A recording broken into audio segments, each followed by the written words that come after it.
Alors, ravi de vous voir toujours parmi nous. J'espère que vous êtes aussi toujours là derrière votre écran sur Zoom. Nous allons donc commencer cette table ronde avec une petite question sur Slido et puis nous lancerons le débat.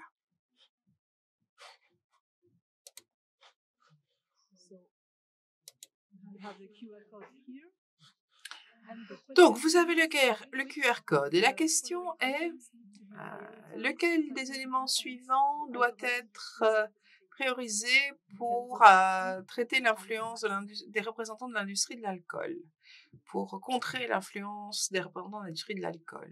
Donc, plus de financement public pour les ONG, plus d'implication des scientifiques auprès des décideurs politiques, amélioration des aptitudes de plaidoyer des scientifiques, plus d'implication des citoyens, plus d'implication des professionnels de santé, élaboration d'une convention cadre sur le contrôle de l'alcool par l'OMS, tout comme il y en a une sur le tabac. Et après, malheureusement, l'interprète ne peut pas lire les deux dernières phrases puisque j'ai les têtes des membres de la table ronde devant.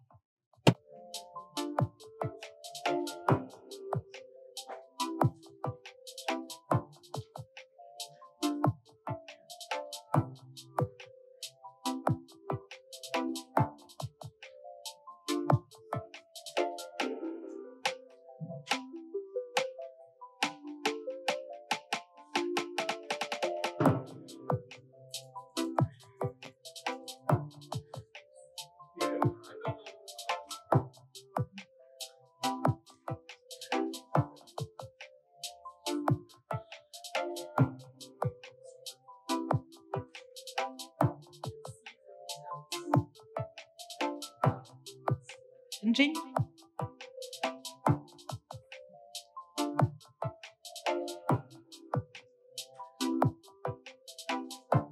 Still working? I guess when the music stops. Bien, je suppose que le sondage s'arrête quand la musique s'arrête également. D'accord. Alors.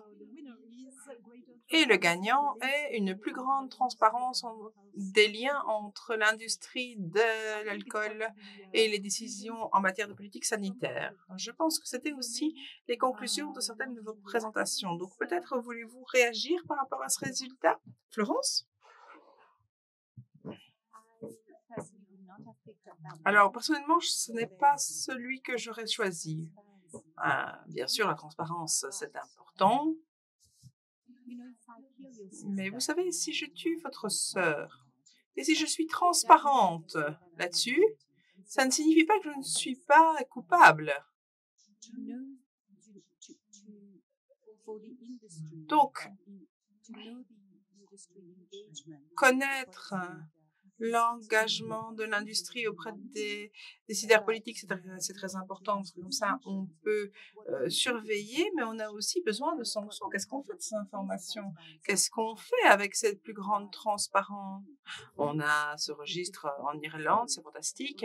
On peut exposer les choses, mais on a aussi besoin des personnes pour pouvoir exposer ça. Avoir l'information en tant que telle, ça ne suffit pas. Et la transparence en tant que telle, ça n'est pas un point, ce n'est pas un résultat, c'est juste un outil. Et donc, quel serait, vous, votre choix? Qu'est-ce que vous prendriez? Une interdiction? Non, parce que si, en tant que décideur, je dois être engagée auprès de toutes les parties prenantes de façon légale, en fait. Et donc, l'article 5.3 de l'ICTC dit que les décideurs politiques ne devraient pas rencontrer les représentants. Ils le doivent, et quand ils le doivent, il faut que ces interactions soient transparentes et publiques. Elles ne doivent pas impliquer l'industrie du tabac et les décideurs ne doivent pas s'impliquer auprès des industries malsaines lorsqu'ils développent des politiques de santé publique. Mais s'il y a une recommandation, une régulation des produits, eh bien, ils doivent aller voir, bon, et leur demander quel sera l'impact sur votre secteur, et puis analyser si ce qu'ils racontent est vrai ou pas, et puis parler aux experts de santé publique, aux professionnels, pour regarder les impacts des politiques de santé publique. Donc, il doit y avoir interaction, mais il ne faut pas mélanger les deux parce que ce n'est pas la même chose. Est-ce qu'on peut peut-être descendre sur la diapo pour voir quelle est la réponse la moins citée? Est-ce que c'est possible de voir toutes les réponses?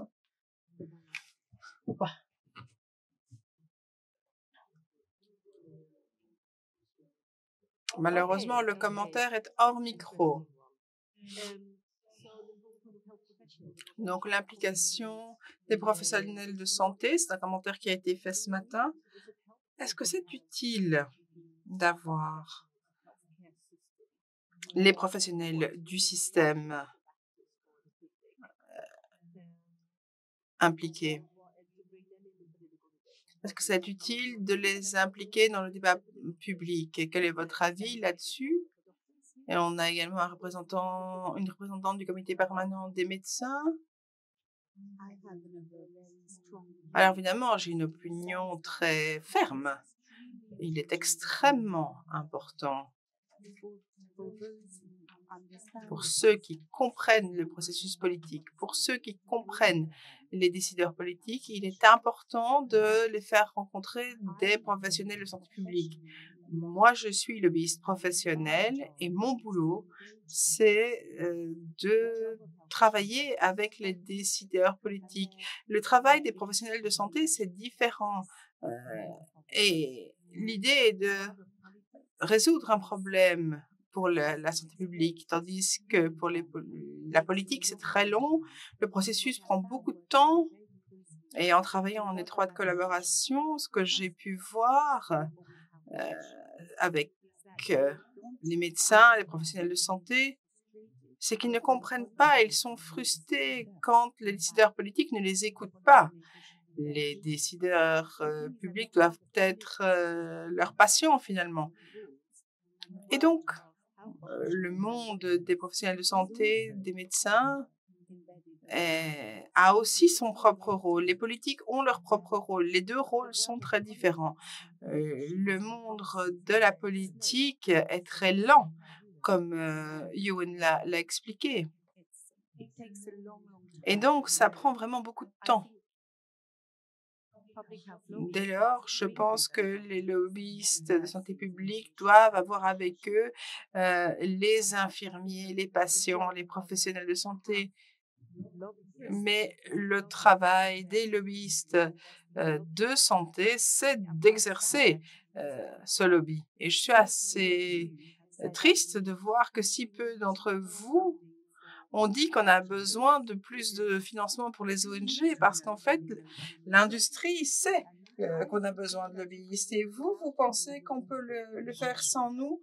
Eh bien, vous avez tort. Et ça, j'en suis certaine.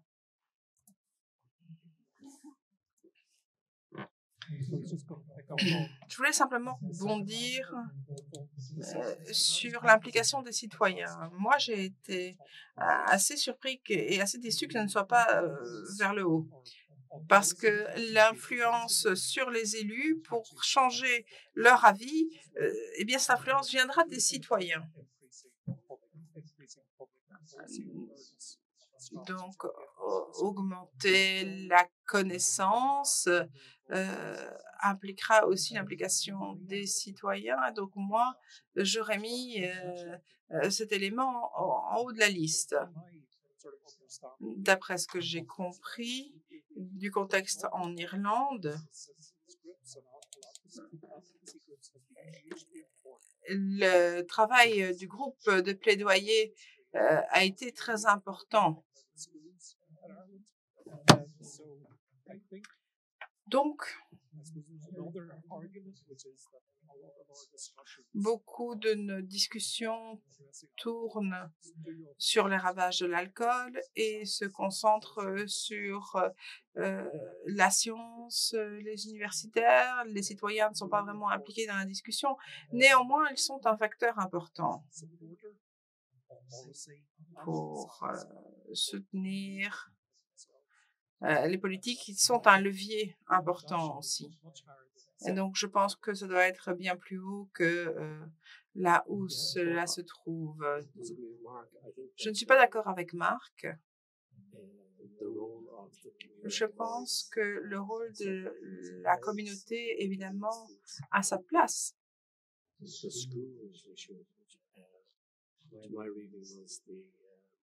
Notamment, ce qui a été enlevé des programmes éducatifs, par exemple, c'est quelque chose qui a été fait par 2 ONG qui ont lancé le processus et c'est du beau travail. Je n'en discute pas. Mais je voulais discuter finalement l'amélioration des compétences de plaidoyer des scientifiques. Je pense que vraiment il y a un fossé entre les professionnels de santé publique afin qu'ils puissent réaliser un bon plaidoyer. Et Florence a raison, il faut avoir une meilleure connaissance du contexte politique. Moi, je viens du politique, je ne suis pas scientifique, je ne suis pas décideur politique non plus, mais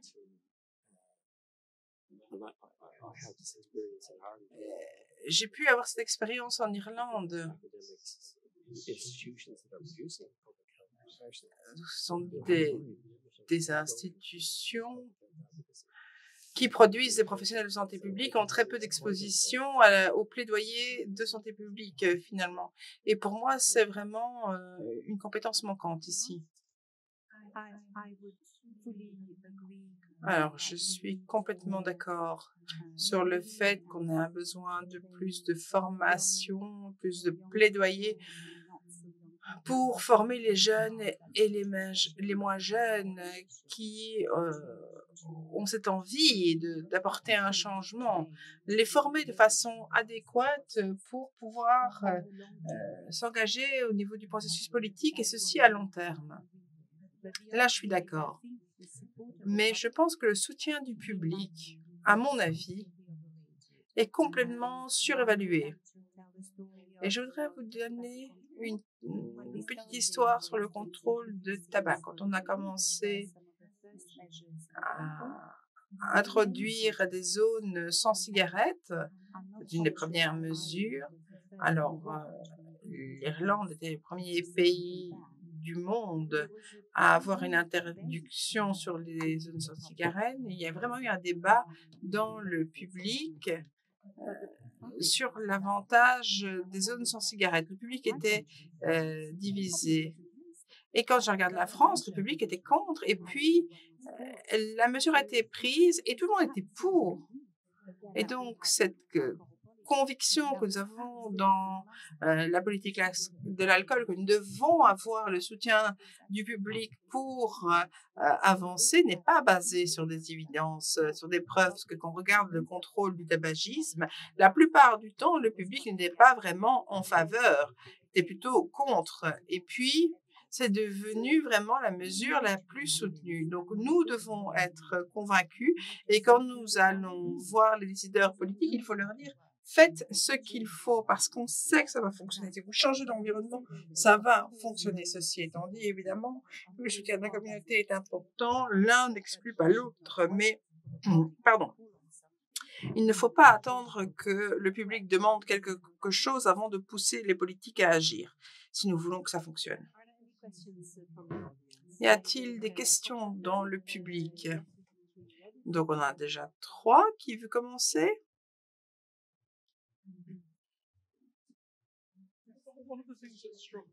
Alors, ce qui m'a frappé en vous écoutant, Younen, c'est que dans les pays où on a vu de grands changements politiques, comme l'Écosse, l'Irlande, la Lituanie également, on pourra en parler, ce sont des plus petits pays, peut-être où la politique est faite sur une échelle différente. Est-ce qu'il y a quelque chose là-bas qui nous permet de comprendre pourquoi ces changements ont pu se produire dans de petits pays et pas dans de plus grands? Est-ce que cela a une implication par rapport au niveau des entreprises et de leur éloignement des populations concernées? Alors, je voulais en fait soutenir le point de Florence. Dans des campagnes comme celle de l'Irlande, on oublie souvent dans le succès que beaucoup de personnes ont rejoint le bateau à la fin, mais au départ, c'était un voyage assez solitaire.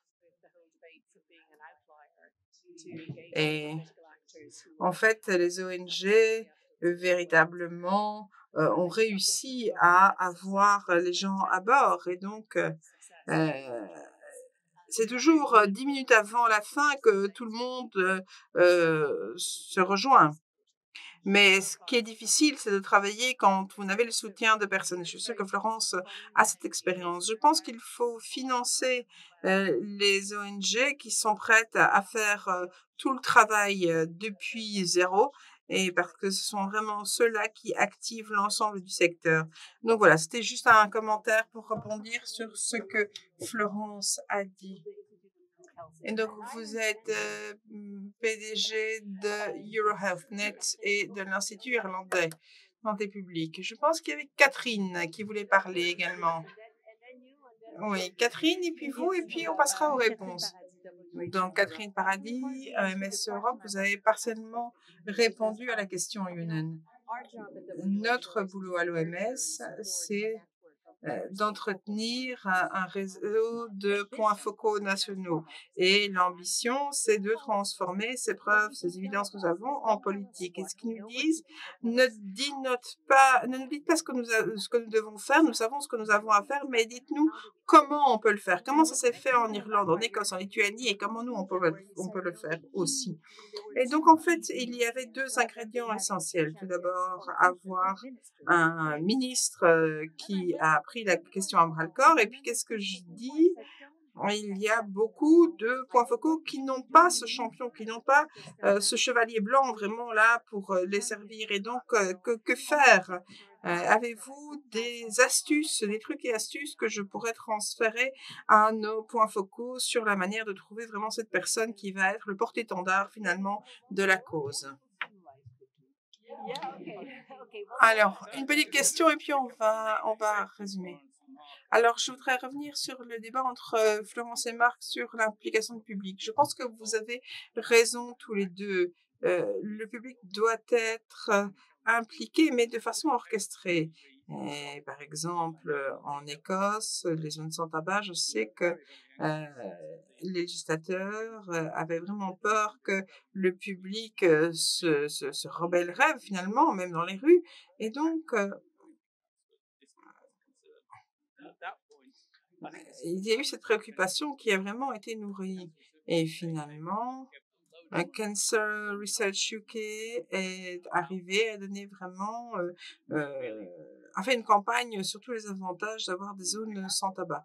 Et à la fin, les gens se sont rendus compte que c'était peut-être l'une des lois les plus réussies depuis qui a été introduite. Donc, et donc, peut-être que c'est le rôle clé là, des ONG d'essayer d'orchestrer finalement ce soutien du public. Merci. Alors, Florence, quand on parle de normes, les politiques modèlent et dirigent les normes? Oui.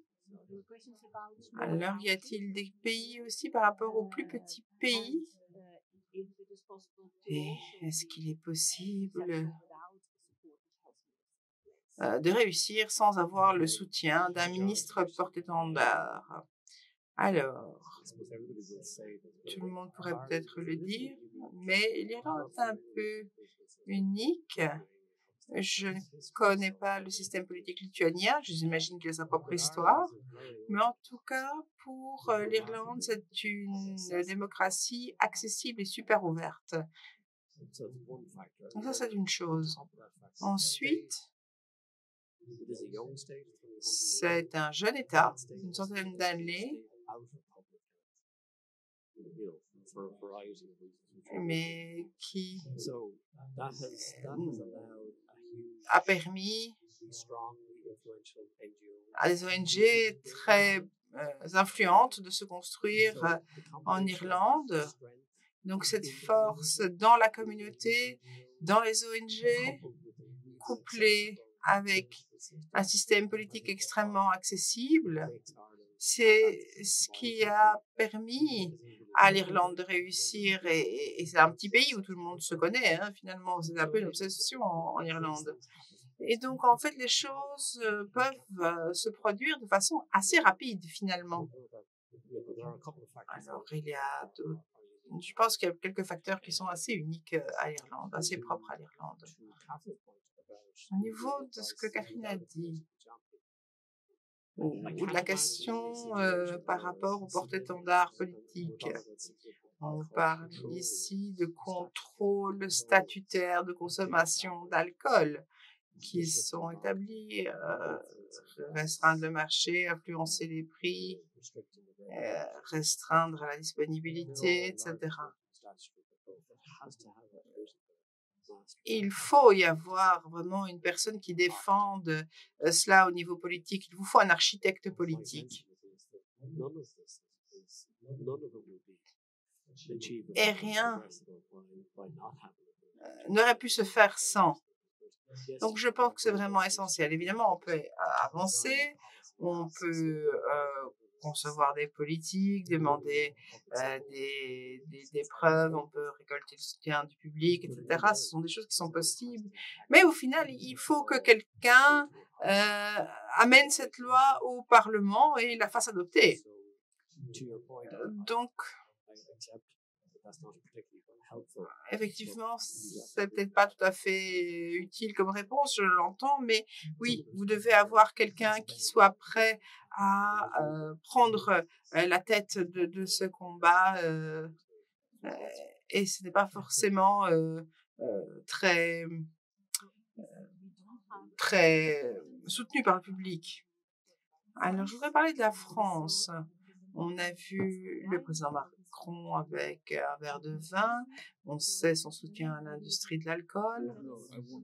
Alors, je dois dire que le président Macron n'est pas tout à fait celui qui va défendre ce genre de législation. C'est peut-être même le contraire, mais en tant que sociologie, je ne crois pas vraiment à cette figure héroïque. Je crois plutôt qu'il y a une configuration à un certain moment qui permet à certains acteurs d'aller au front et de passer des lois. Parce que ça, tout d'un coup, ils deviennent légitimes et ils peuvent en récolter un certain bénéfice politique pour eux-mêmes d'être actifs sur ces législations et puis avoir peut-être une légitimité forte qui vient après. Donc en fait, c'est le genre de processus d'analyse politique. Ça commence bien avant et ça continue bien après. Et l'incarnation de la décision est un moment particulier, mais finalement, ça fait partie d'un processus de longue haleine. Il a donc effectivement la chance d'avoir quelqu'un qui incarne cela. C'est une chance d'avoir quelqu'un qui incarne cette lutte. Mais je ne suis pas certain que ce soit vraiment une nécessité à un moment ou à un autre. Pour en revenir à la discussion, quelle est la place des règles professionnelles, d'avoir des professionnels de santé impliqués, de praticiens, etc. En fait, on travaille à peu près de la manière sur l'obésité, avec Santé publique France aussi. Quand on observe depuis longtemps, bien des politiques ont été mises en œuvre en France, qui ne sont pas aussi mauvaises qu'on aurait pu l'imaginer, parce que c'était organisé plus ou moins par un petit groupe d'élite programmatique. En fait, ils ont accès aux principaux décideurs politiques et ils ont une grande légitimité parce qu'ils sont impliqués aussi au niveau local par un politicien local avec un haut degré de légitimité parce qu'ils ont les ressources avec les sociétés de connaissances, etc. Donc, ou d'apprentissage. Donc, ils peuvent être dans des coalitions, ils peuvent signer des stratégies. Et ce qu'on a pu observer dans deux cas différents sur le débat sur l'alcool, c'est que au sein du Parlement, les membres du Parlement qui étaient les plus engagés à défendre et à protéger la législation, c'était les médecins. C'était médecins et politiques, mais il venait d'une profession de soins de santé. Donc, je ne pense pas qu'il faille négliger cet aspect.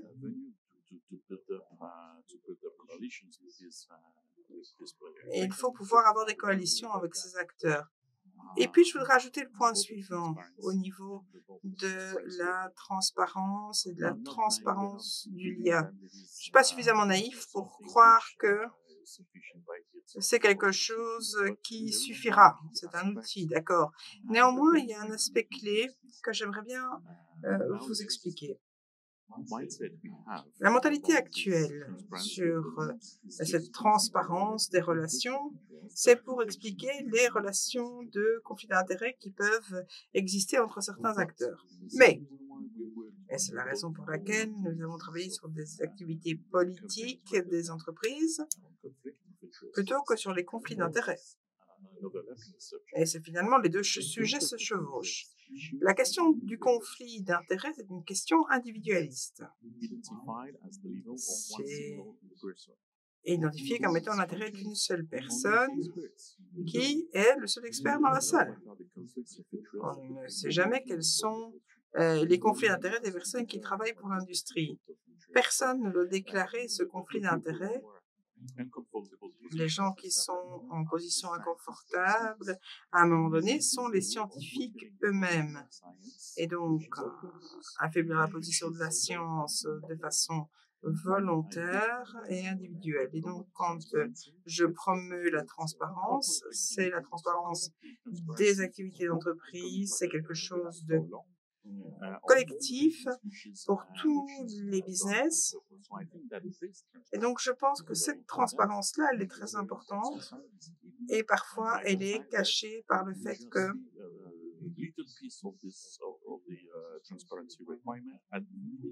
on voit juste ce petit morceau de la transparence pour les scientifiques au niveau de la personne pour détruire la science plutôt que de la promouvoir.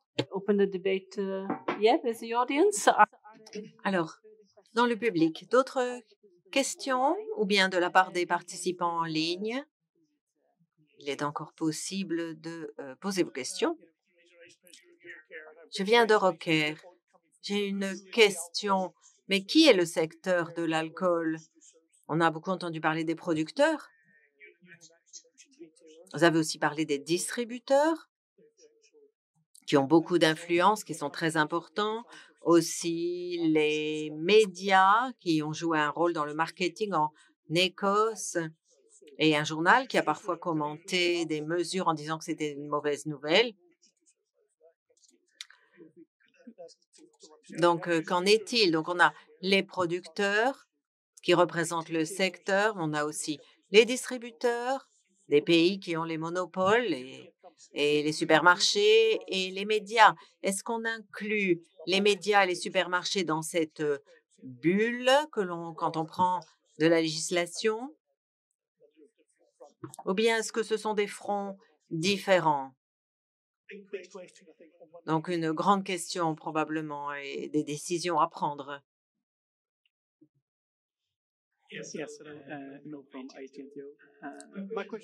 Ma question est aussi liée aux champions sanitaires. Comment est-ce que vous gardez l'élan? On a parlé de politique, de marathon, mais beaucoup de carrières politiques sont interrompues. Ils sont parfois là 4 ans, 5 ans, puis ils disparaissent. Comment garder des champions Comment continuer d'avancer? Donc, je voudrais avoir votre expérience par rapport au changement au sein du gouvernement. Comment garder le sujet vivant? Et en général, qu'en pensez-vous? Parce que je pense que on fait tous face parfois à des progrès puis une stagnation quand les ministres changent. Très bien. Qui veut répondre?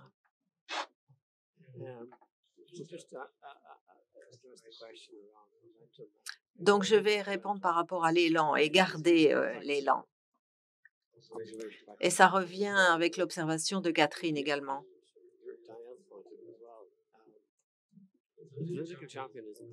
Avoir un champion, c'est important.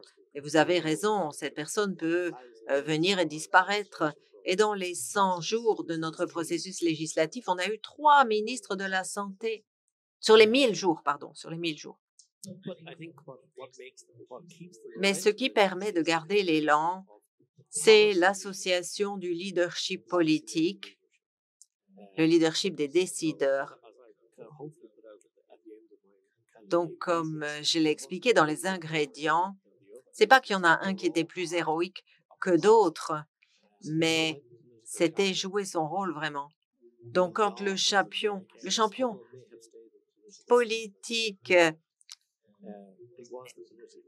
a disparu, c'était le leadership de politique qui a maintenu l'élan avec l'association de certaines ONG.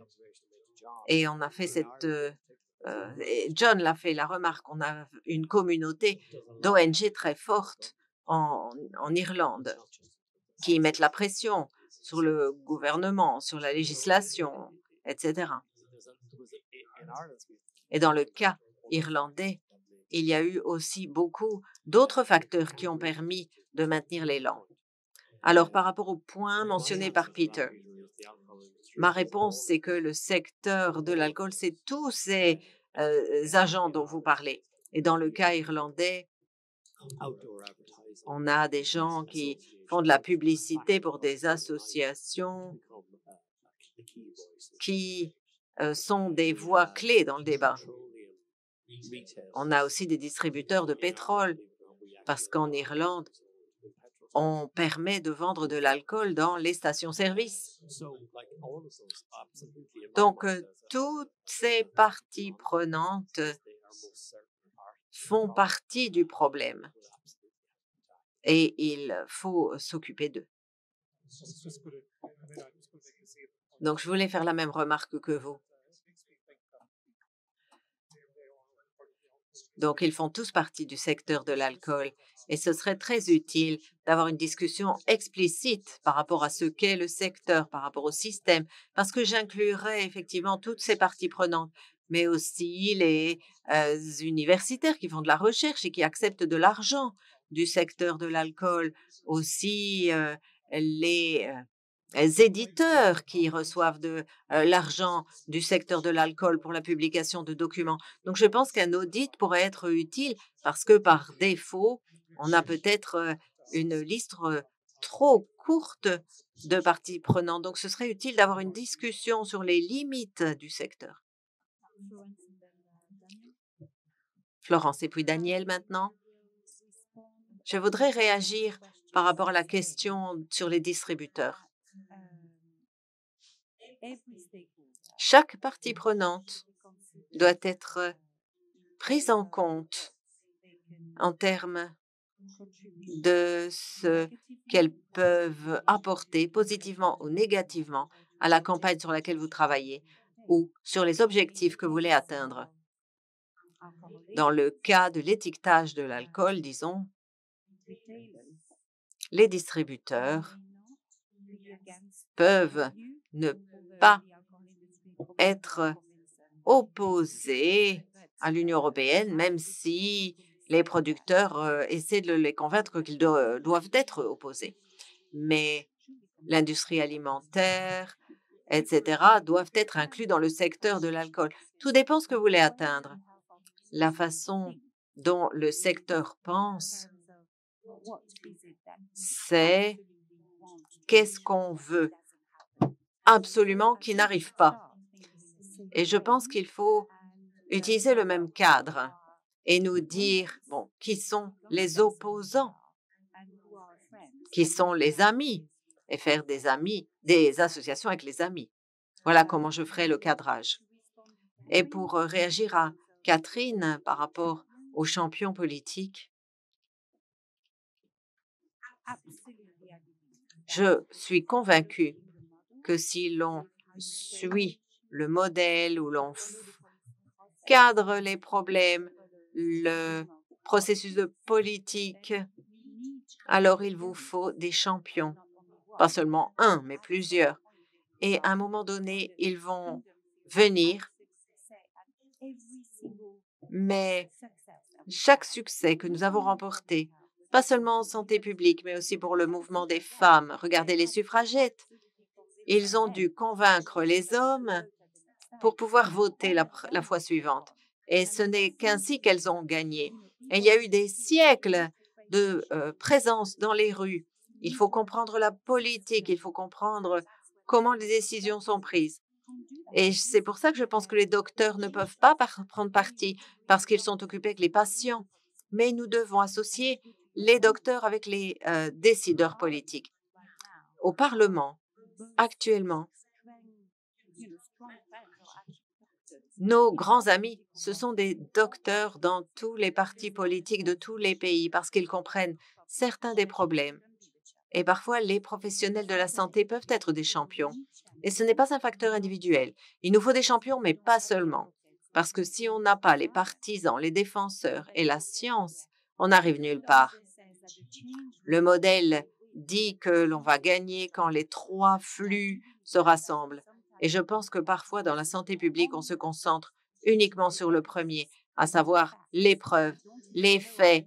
On ne sait même pas comment les cadrer quand on va voir les politiques, les décideurs. Et on n'a pas assez de professionnels qui suivent le processus politique. Ils peuvent être là pour un mandat, parfois 2 mandats, parfois 3, pour assurer le suivi.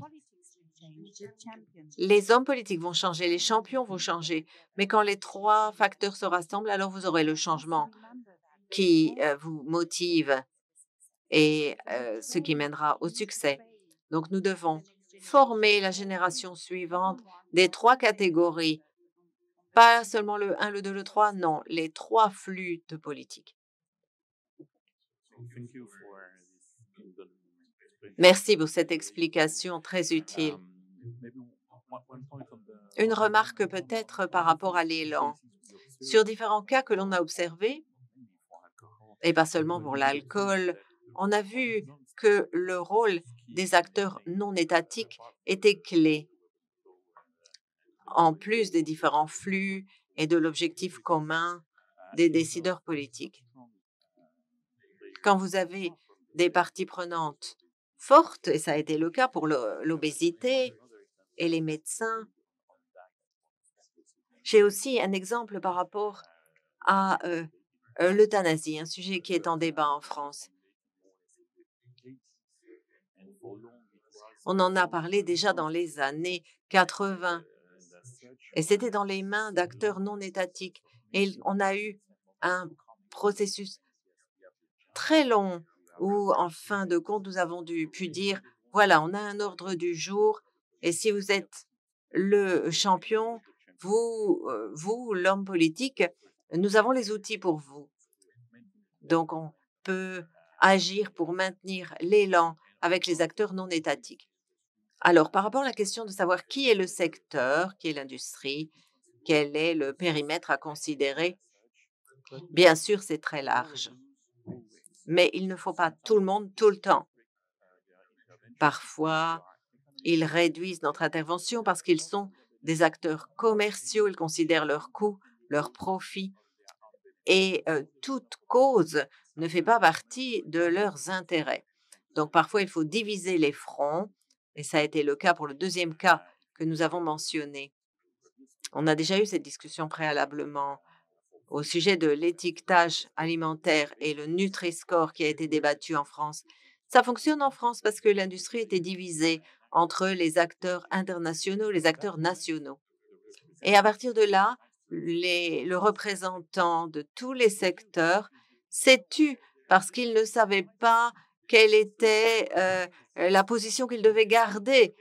Donc, n'oubliez pas, il y a des forces et des faiblesses. Ce sont des acteurs économiques.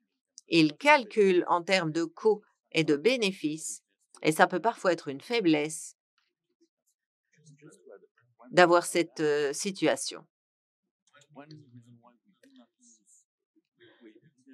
Si on n'a pas utilisé le mot lobby, c'est parce qu'on a pensé que lobby, c'était dans les mains des acteurs du marché. Ils sont actifs en fonction de leurs calculs de coûts, de profit. Tandis qu'il y a d'autres parties prenantes, même ceux qui assurent la promotion de la santé publique, qui ne sont pas des lobbies en tant que tels, parce que ce qu'ils ont en tête, c'est une cause, un bien commun, parfois aussi le budget de leur organisation ou comment trouver des fonds. Mais ce sont des parties prenantes qui ne raisonnent pas sans cesse en termes économiques de coûts, de bénéfices. Et je vais terminer là-dessus pour réagir à la question sur l'importance de petits pays par rapport aux grands pays. Il y a aussi un aspect économique en termes de taille de marché, d'ampleur de l'emploi, des arguments qui peuvent être très forts quand ils sont débattus avec des politiques de haut niveau. C'est lié à la taille du pays. Merci beaucoup, Daniel. Effectivement, comme je l'ai dit précédemment, au niveau européen, nous faisons face à un environnement favorable à l'industrie et la compétitivité. C'est le mot à la mode. L'économie européenne doit croître. Et donc, les mesures dont vous parlez, je pense qu'il nous faut voir si l'on peut rendre ce narratif utile. Quel est l'impact sur l'économie si l'on réduit les ravages de la consommation d'alcool? Je pense qu'il faut aussi avoir des arguments liés au coût. Quel est votre avis? Si l'on envisage l'avenir, est-ce qu'on va faire face à des temps plus difficiles parce qu'on essaie de bénéficier du travail des ONG, mais notre espace va être réduit? J'ai récemment entendu que pour le secteur environnemental, la Commission disait, eh bien, on peut vous financer, mais pas pour votre activité en tant que lobby. Donc, on est devant des temps plus difficiles à cet égard. Et qu'en est-il également du plan de lutte contre le cancer? Il y a des retards. Florence, peut-être vous voulez aussi parler de l'exposition que vous allez avoir au Parlement par rapport à ce plan de lutte contre le cancer. Mais si vous voulez bien réagir également par rapport à l'avenir et ce narratif économique fort pour voir s'il faut être un petit peu stratège et changer notre argumentation.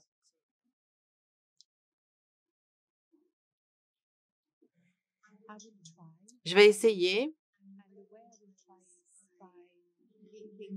et je vais relier votre question à vos commentaires sur la différence entre le plaidoyer et le lobbying. Je pense qu'il y a une différence. Je suis lobbyiste. Je suis un lobbyiste qui défend les intérêts de la santé publique, mais je suis payé. Un advocate au sens anglais n'est pas payé. Un partisan n'est pas payé. Et je pense qu'il y a une différence entre le lobbying et l'advocacy, la défense d'une cause. Parce que l'un est un emploi. Vous devez l'avoir dans votre cœur, bien sûr, mais ce n'est pas suffisant. Vous devez aussi être un professionnel. Et pour pouvoir vraiment faire du lobbying, à savoir convaincre les politiques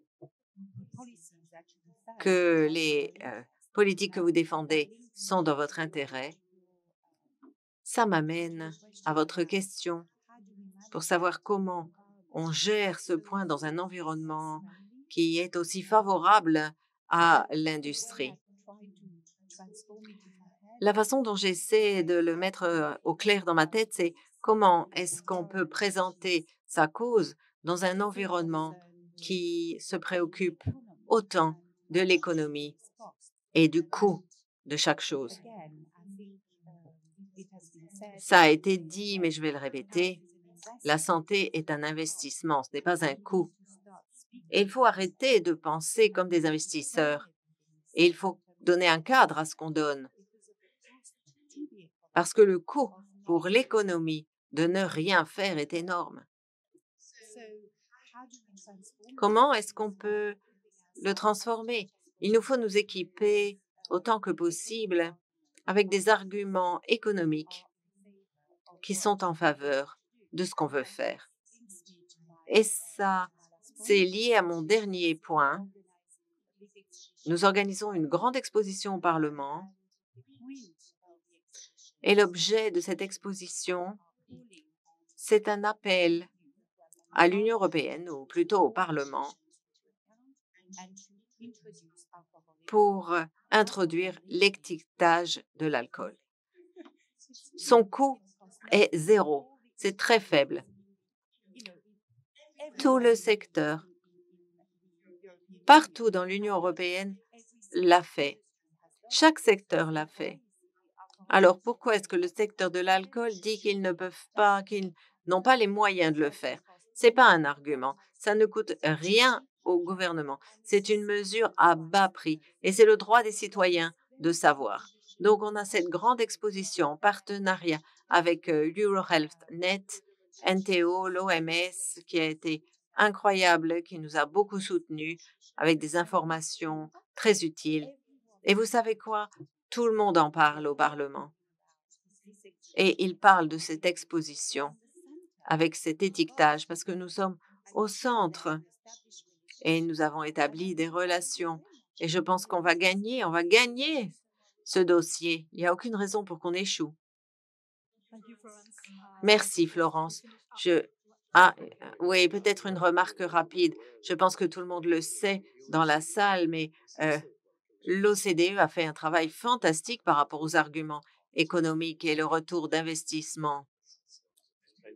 Donc, on a vraiment des travaux excellents qui sont disponibles pour tout pays qui veut argumenter d'un point de vue économique. Tout à fait. Très bien. Nous arrivons à la fin de la journée, de la session. Je voudrais remercier nos présentateurs. Donc, allez voir cette exposition au Parlement, c'est impressionnant. Et c'est aussi une note d'espoir par rapport à la possibilité de changement au niveau européen.